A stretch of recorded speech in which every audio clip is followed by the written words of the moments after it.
So it's come to my attention that there's not nearly enough educational material on my YouTube channel, and that just simply will not fly with me. So I feel obligated to read to you the works of Rafael Sabatini, Volume 11. It's called The Life of Cesare Borgia. Now, how I plan on doing this is I'm going to read to you Book 1 first.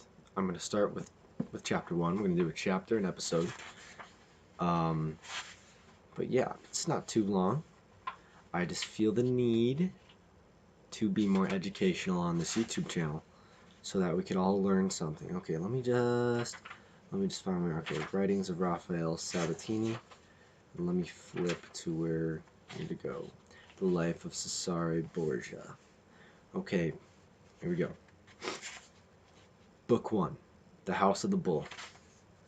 Chapter 1, The Rise of the House of Borgia. Although the House of Borgia, which gave to the Church of Rome 2 popes and at least 1 saint, is to be traced back to the 11th century, claiming as it does to have its source in the kings of Aragon, we shall take up its history for our purposes with the birth of the city of Zativa in the kingdom of Valencia on December 30th, 1378, of Alfonso de Borgia, the son of Don Juan Domingo de Borgia, and his wife Doña Francisca. To this Don Alfonso de Borgia is due the rise of his family to its stupendous eminence. An able, upright, vigorous-minded man, he became a professor and doctor of jurisprudence at the University of Lerida, and afterwards served Alfonso I of Aragon, King of Naples and the Two Sicilies, in the capacity of secretary. This office he filled with the distinction that was to be expected from one so peculiarly fitted for it by the character of the studies he had pursued. He was made Bishop of Valencia, created Cardinal in 1444, and finally, in 1455, ascended the throne of St. Peter as Calixtus III, an old man, enfeebled in body, but with his extraordinary vigor of mind all unimpaired. Calixtus proved himself as much a nepotist as many another pope before and since. This need not be dilated upon here. Suffice it that in February of 1456 he gave the scarlet hat of Cardinal Deacon of San Nicolo in Carcere Tulliano to his nephew Don Rodrigo de Lanzo y Borgia, born in 1431 at Zativa, the son of Juana de Borgia, sister of Calixtus, and her husband Don Joffre de Lanzo Rodrigo, was in his 25th year at the time of his being raised to the purple, and in the following year his father created the vice-chancellor of Holy Church, with an annual stipend of 8,000 florins. Like his uncle, he had studied jurisprudence at the University of Bologna, and mentally and physically he was extraordinarily endowed.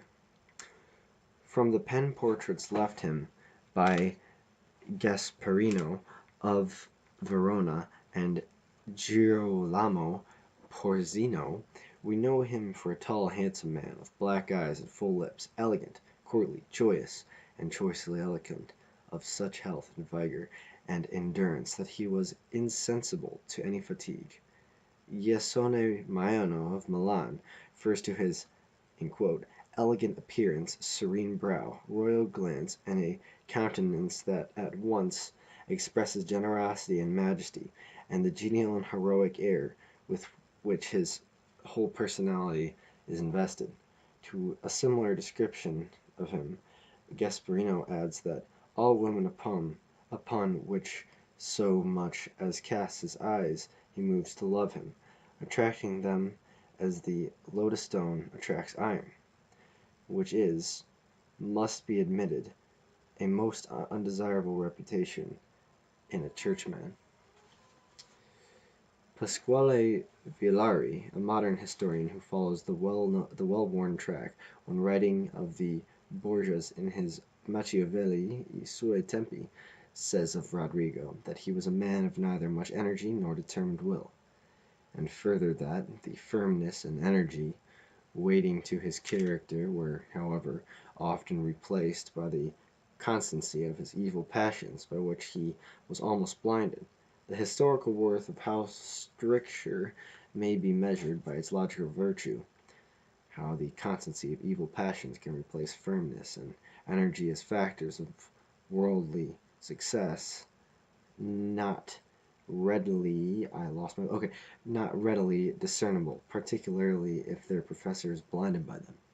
For the rest, to say that Rodrigo Borgia was wanting in energy and in will is to say something of which his whole career reveals the prejudiced absurdity, as will, to some extent at least, be seen in the course of this work. His honors as cardinal, deacon, and vice-chancellor of the Holy See he owed to his uncle, but that he maintained and constantly improved his position. And he, a foreigner, be it remembered, under the reigns of the four succeeding popes, Pius II, Paul II, Sixtus IV, and Innocent VIII, until finally, 26 years after the death of Calixtus III, he himself ascended the papal throne, can be due only to the unconquerable energy and stupendous talents which have placed him where he stands in history. One of the greatest forces, for good or ill, that ever occupied St. Peter's chairs. Say of him that he was ambitious, worldly, greedy of power, and a prey to carnal lusts. All these he was, but do not let it be said that he was wanting either in energy or in will, for he was energy and will incarnate.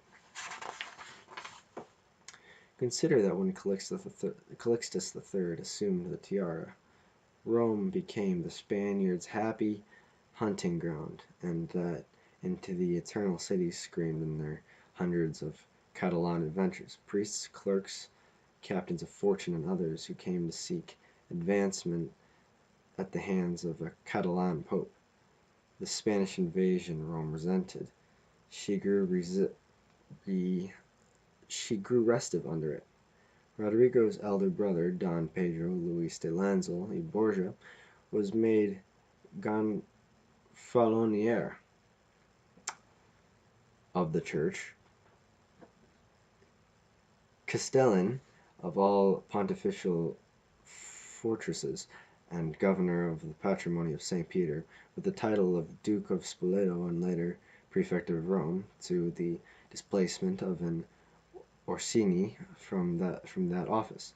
Calixtus invested this nephew with all temporal power that it was in the Church's privilege to bestow, to the end that he might use it as a basis to overset the petty tyrannies of Romagna, and to establish a feudal claim on the kingdom of Naples.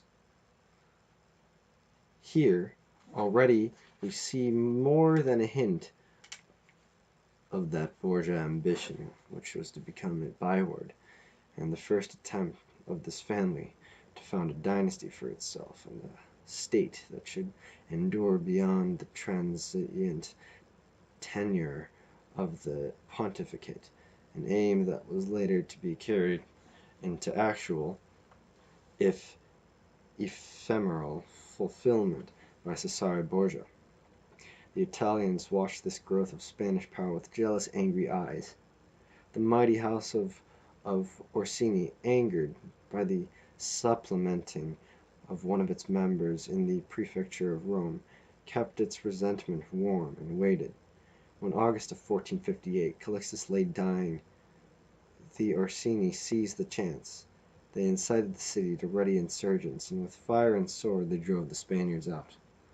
Don Pedro Luis made haste to depart, contrived to avoid the Orsini, who had made him their special quarry, and getting a boat, slipped down the Tiber to Civita Vecchia, where he died suddenly, some 6 weeks later, thereby considerably increasing the wealth of Rodrigo, his brother and heir. How it comes to pass that Rodrigo has never been accused of poisoning him is difficult to understand. It is a chance overlooked by historians of the Borgias. Rodrigo's cousin, Don Luis I, Cardinal Presbyter of Santi Quattro Quaranti, another member of the family who owed his advancement to his uncle Calixtus, thought it also expedient to withdraw from a zone so dangerous to men of his nationality and name. Rodrigo de Lanzoli Borgia alone remained, leastways the only prominent member of his house, boldly to face the enmity of the majority of the Sacred College, which had looked with grim disfavor upon his uncle's nepotism. Unintimidated, he entered the conclave for the election of a successor to Calixtus, and there Fortune, who so often prefers to bestow her favors upon him who knows how to profit by them, gave him the opportunity not merely to establish himself firmly as ever at the Vatican, but further to advance his interests. It fell out that when the scrutiny was taken, 2 cardinals stood well in votes: the brilliant, cultured Enea Silvio Bartolome de Piccolomini, Cardinal of Siena, and the French Cardinal de Estotive. Although neither had attained the minimum majority demanded, of these 2 the lead in number of votes lay with the Cardinal of Siena. In this election, therefore, might be accompanied by a session, that is, by the voices of such cardinals as had not originally voted him, until the minimum majority, which most exceeded 2/3, should be made up. The Cardinal Vice-Chancellor Rodrigo de Lanzoli Borgia led the session, with the result that Cardinal of Siena became pontiff, as Pius II, and was naturally enough disposed to advance the interests of the man who had been instrumental in helping him to that eminence. Thus his position at the Vatican, in the very face of all hostility, became stronger and more prominent than ever. A written letter 2 years later from the baths at Petriolo by Pius II to Rodrigo, when the latter was in Siena, whither he had been sent by His Holiness to superintend the building of the cathedral in the episcopal and Piccolomini palaces, is frequently cited by way of establishing the young prelate's dissolute ways. It is a letter at once stern and affectionate, and it certainly leaves no doubt as to what manner of man was the Cardinal Vice-Chancellor in his private life, and to what manner of uncelestial pursuits he followed. As a note: beloved son, when 4 days ago in the gardens of Giovanni de Bicci's were assembled several women of Siena, addicted to worldly vanity, your worthiness, as we have learnt, little remembering the office which you fill, was entertained by them for the 17th to 22nd hour. For companion you had one of your colleagues, one whom his years, if not the honor of the Holy See, should have reminded of his duty. From what we have heard, dancing was unrestrainedly indulged, and not one of love's attractions was absent, whilst your behaviour was no different from that which might have been looked for in any worldly youth. Touching what happened there, modesty imposes silence, not only the circumstance itself, but the very name of it is unworthy in one of your rank. The husbands, parents, brothers, and relations of these young women were excluded, in order that your amusements should be the more unbridled. You with a few servants undertook the direct and lead those dances. It is said that nothing is now talked of in Siena but your frivolity.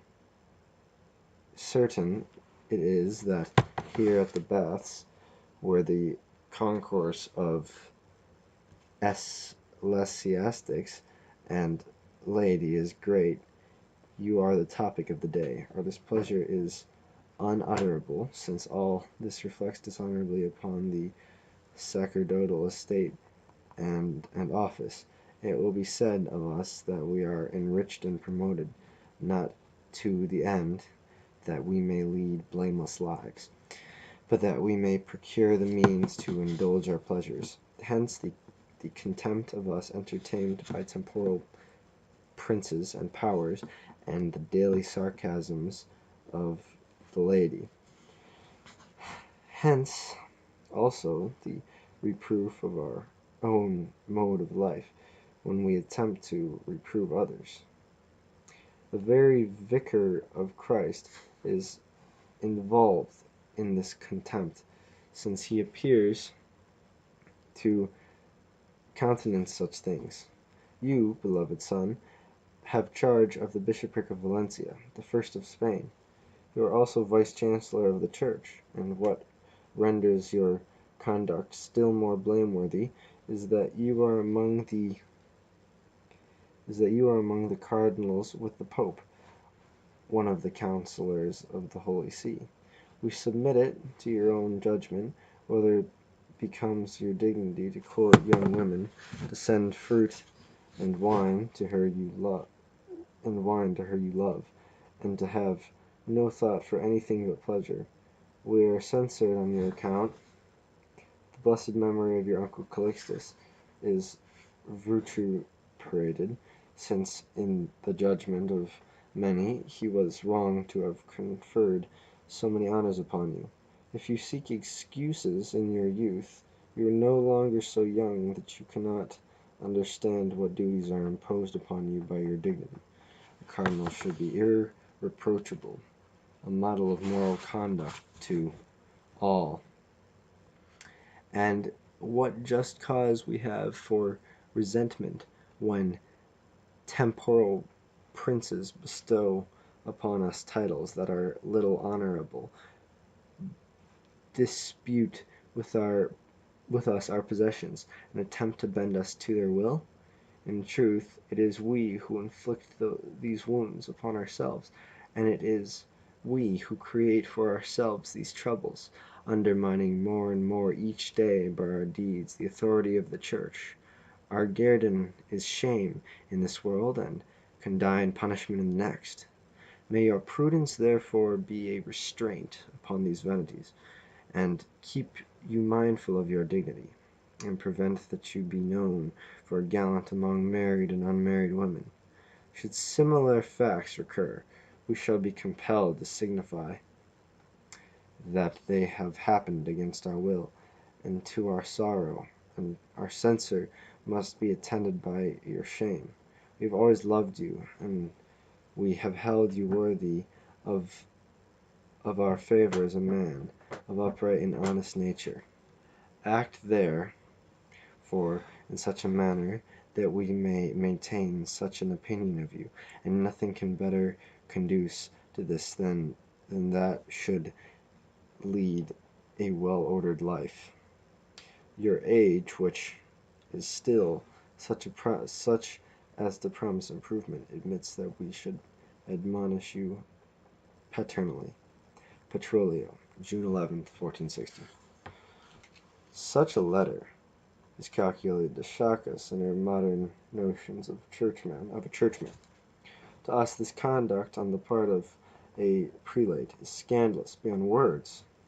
That it was scandalous even then is obvious from the pontiff's letter, but that it was scandalous in an infinitely lesser degree is no less obvious from the very fact that the pontiff wrote that letter in such terms, instead of incontinently unfrocking the offender.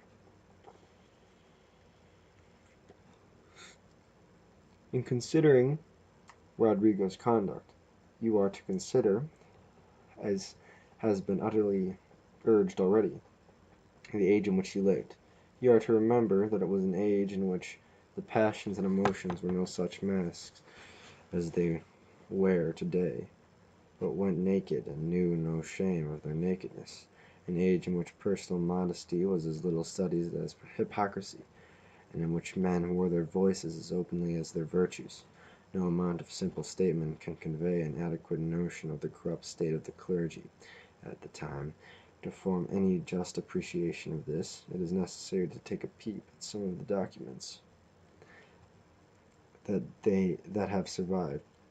Such a document, for instance, as the bull of this Pope Pius II, which forbade priests from plying the trades of keeping taverns, gaming houses, and brothels.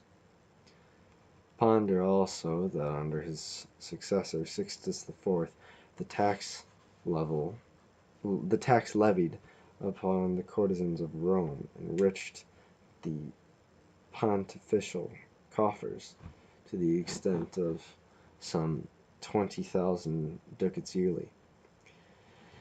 Ponder further that when the vicar of the libidinous Innocent VIII published in 1490 an edict against the universal concubinage practiced by the clergy, forbidding its continuation under pain of excommunication. All that it earned him was the severe censure of the Holy Father, who disagreed with the measure and who straightway repealed and cancelled the edict. All this considered, and man being admittedly a creature of his environment, can we still pretend to horror at this Rodrigo, and at the fact that, being the man he was, prelate though he might be handsome, brilliant, courted, in the full vigor of youth, and a voluptuary by nature, he should have succumbed to the temptations by which he was surrounded. One factor only could have caused him to use more restraint, the good example of his peers. That example he most certainly had not. Virtue is a comparative estate, when all is said, and before we can find that Rodrigo was vile, that he deserves unqualified condemnation for his conduct, we must ascertain that he was more or less exceptional in his license, and that he was less scrupulous than his fellows. Do we find that? To find the contrary, we do not need to go beyond the matter which provoked the letter from the pontiff, for we see that he was not even alone as an ecclesiastic in the adventure, that he had for associate on the amorous frolic one Jacopo Amanati, cardinal presbyter of San Crisono, Rodrigo's senior and an ordained priest, which, without seeking to make undue capital out of the circumstance, we may mention that Rodrigo was not. He was a cardinal deacon, be it remembered. We know that the very pontiff who admonished these young prelates, though now admittedly a man of saintly ways, had been a very pretty fellow himself in his lusty young days in Siena. We know that Rodrigo's uncle, the Calixtus, to whom Pius II refers in that letter of blessed memory, in quotes, had at least one acknowledged son. We know that Piero and Girolamo Riaro, though styled by Pope Sixtus IV his nephews, in quotes, were generally recognized to be his children, and we know that the numerous bastards of St. Innocent VIII, Rodrigo's immediate precursor on the pontifical throne, were openly acknowledged by their father. We know, in short, that it was the universal custom of the clergy to forget its vows of celibacy and to circumvent them by dispensing with the outward form and sacrament of marriage, and we have it on the good word of Pius II himself, that, in quotes, if there are good reasons for enjoining the celibacy of the clergy, they are better and stronger for enjoining them to marry." What more is there to say? If we must be scandalized, let us be scandalized by the times rather than by the man. Upon what reasonable grounds can we demand that he should be different from his fellows? And if we find him no different, what right or reason have we for picking him out and rendering him by the object of unparalleled obloquy? If we are to deal justly with Rodrigo Borgia, we must admit, in so far as his concessions to his lusts are concerned, he was a typical churchman of his day, neither more nor less, as will presently grow abundantly clear. It may be objected by some that such been the case, the Pope would never have written him that letter at all. But consider a moment the close relations existing between them. Rodrigo was the nephew of the late Pope. In a great measure, Pius II owed his election, as we have seen, to Rodrigo's action in the conclave. That his interest in him, apart from that was paternal and affectionate, is shown in every line of that letter. And consider further that Rodrigo's companion is shown to be equally guilty in so far as the acts themselves are concerned guilty in a greater degree when we remember his seniority and his actual priesthood.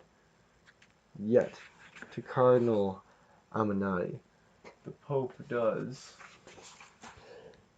not appear to have sent any such admonition.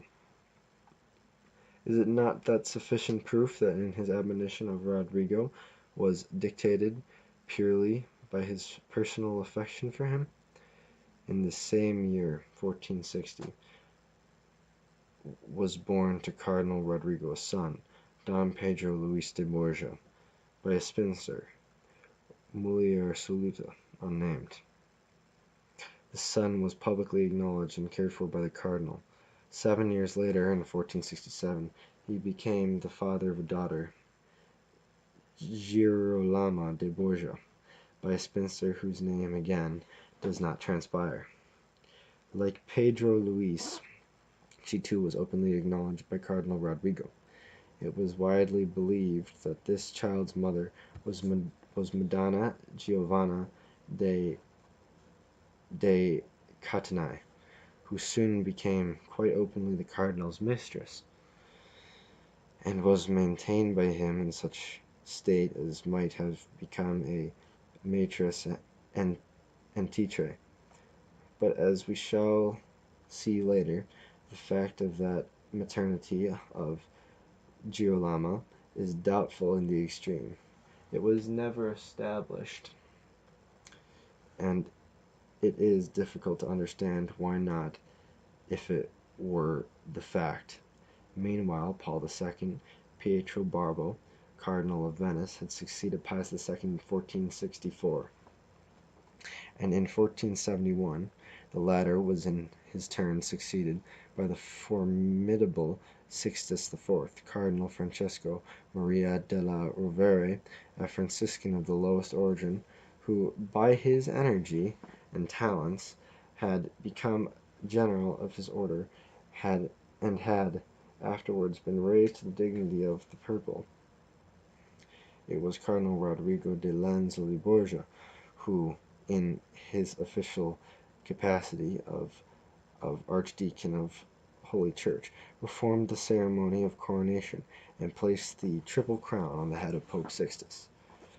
It is probable that this was his last official act as Archdeacon, for in that same year, 1471, at the age of 40, he was at last ordained priest and consecrated Bishop of Albano.